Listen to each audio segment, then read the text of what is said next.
Hey guys, welcome back. If you want more information about vocal technique, pick up my ebook called Becoming a Natural Singer. And if you want one-on-one lessons with me, drop me an email or book straight to my website, links in the description. So I want to talk about practice. Often I get students and we work on some fundamentals. We do good work. And 2, 3, 4 lessons later, sometimes we get this question of, okay, what's next? And then we have to double down. The stuff I worked on when I very first started this journey, the exercises I was doing, the technique I was applying, the skills I was refining. 15 years ago. Today, I'm doing exactly the same work, exactly the same practice. If anything, my work is simpler than it used to be. It's more basic, it's more fundamental, it's cleaner, it's better executed, but it's just simple, very, very simple. I guess what I'm getting at is the exercises don't change. Your ability to execute them within tighter, more skilled boundaries is what changes. And this is the challenge as a coach, is to try and get across that this work's not going to change no matter how good you get at singing. There's always another layer of depth to the technique, another strata of complexity in what you're doing, another little thing to pull away at and figure out, there's more detail in there that I missed the first time round. When you come and work with me one-on-one, all I'm really doing is showing you these are the boundaries that I work within. Wax on, wax off, wax on, wax off. The problem is you can't see the boundaries with the voice. They're not tangible. They're audible, and they are tangible if you're a coach and you've worked on them for a long time with yourself and with other voices. You get a sense of them being real. But to everyone else out there, these boundaries appear arbitrary. They appear to have little value often. And it takes time as they cultivate to really appreciate what a coach is trying to get across to you. Why are these boundaries important? Why does it matter if I let that vowel slip a little bit? Why does it matter if I back off the compression or the closure a little bit as I go up higher? It still sounds good. It still sounds pretty. Well, it does and it doesn't matter. It depends how far you want to get as a singer. But it matters in the sense that when I'm coaching you, I'm trying to set very tight boundaries. I'm trying to show you these are the boundaries I work within when I'm doing scales. Now, most of my students, the vast majority, when we start working within tight boundaries, they start slipping out at some point. Some people slip out all the time whenever they're doing scales. Other people will stay pretty disciplined and slip out just at certain points in their range. But they always slip. One way or another, we always slip. Everyone slips. No matter how long you've been working at it, you'll still slip. You will start to reach the physical limits of the technique. The muscles can't quite coordinate to the next pitch, so the technique will start to slip. No matter where you're at, the technique's going to slip. It's just a question of where it slips, how often, and whether you're aware of it slipping or not.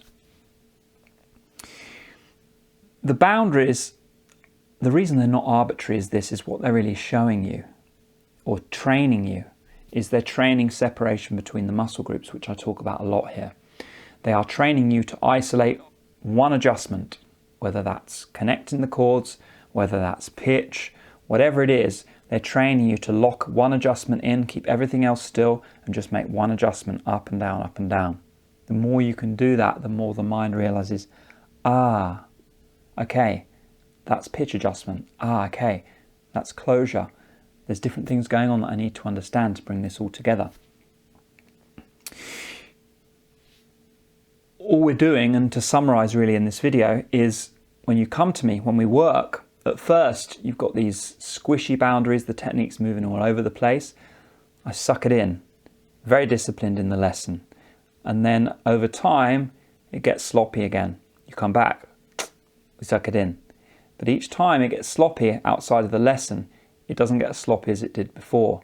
So each adjustment we make in the lesson is narrower and narrower and narrower, to where you come to me and there is no adjustment.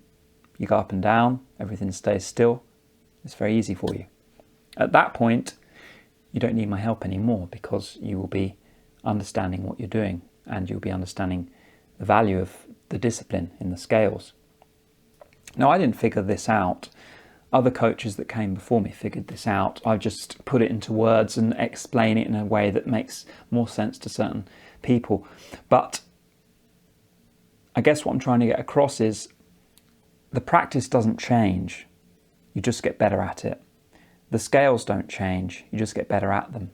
Yes, there are certain scales that we move towards as we get better that are harder to execute, and certain scales we move towards when we lack skill because they're easier to execute.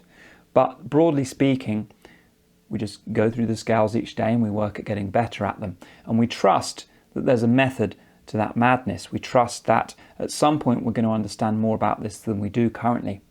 Certainly, singers that get very good at this, they will understand the deeper value in what I'm talking about and in mastering the scales. But it doesn't necessarily always become apparent to people straight away. They have to kind of put some faith in the technique, put some faith in, well, let's just work at this and see what happens. And with that faith over time, they start to cultivate trust in the technique and an understanding, that's what it's trying to show me. But it always comes down to the same type of practice day in, day out. Working at the fundamentals, one step at a time, taking 3 steps forward, 2 steps back, and just letting it unfold in front of you, slowly but surely. So it doesn't change. There's no secret exercises that I'm working on now that I wasn't working on 10 years ago. I'm just better at them today. And that's reflected in my ability to sing more easily and more freely than it used to be. That being said, I've got my own struggles that I've been working through over the last few months. It's one of the reasons why I've been singing less on my channels and just been chipping away at these problems myself, because the journey doesn't end, especially if you're a hard case. You'll always find, it's still tight there, it still sounds off. Why is it? Like 80% of my voice sounds good, but just on that vowel, on that compression, in that part of my range, it tightens up so much. Got to do some work. So I'm going through the same process, the same journey. It's just I've been through it long enough that everyone else is behind me in terms of people struggling with their voice, at least anyway. So I'm able to help you establish new boundaries and help you practice in the same way I'm practicing today and the same way I was practicing 10, 15 years ago when I began this journey. Anyway, I hope that gives you some context, guys. The practice doesn't change, you just get better at it. That's all. Those are my thoughts for today. New videos every Tuesday. Subscribe to the channel if you haven't already. Pick up my ebook, pick up a lesson, links in the description. I'll catch you very soon. Take care. Bye-bye.